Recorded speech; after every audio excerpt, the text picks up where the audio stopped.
It's like they've skipped animal testing, I guess, to go direct to human testing on some trials for several experimental vaccines.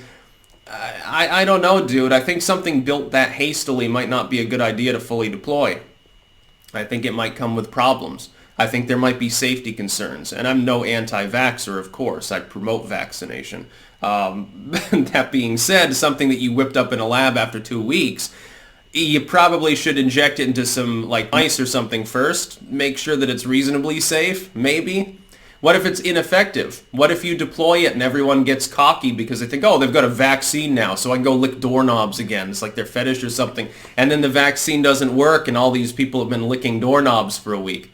What if that's what happens? Or you find out the vaccine only protects you 50% of the time and it just barely slows it down.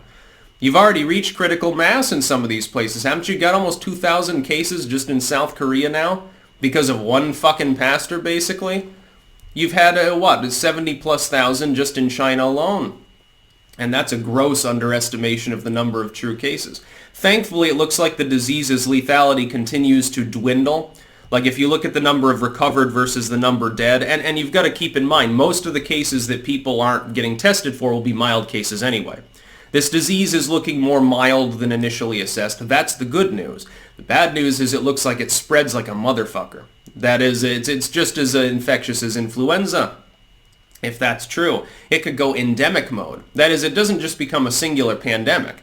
It wipes across the world, kills off maybe 1% of the population. Next year it does the same thing, and it becomes one of those yearly things we have to deal with, and then potentially mutates. We know it's mutation prone. It's already obviously done so.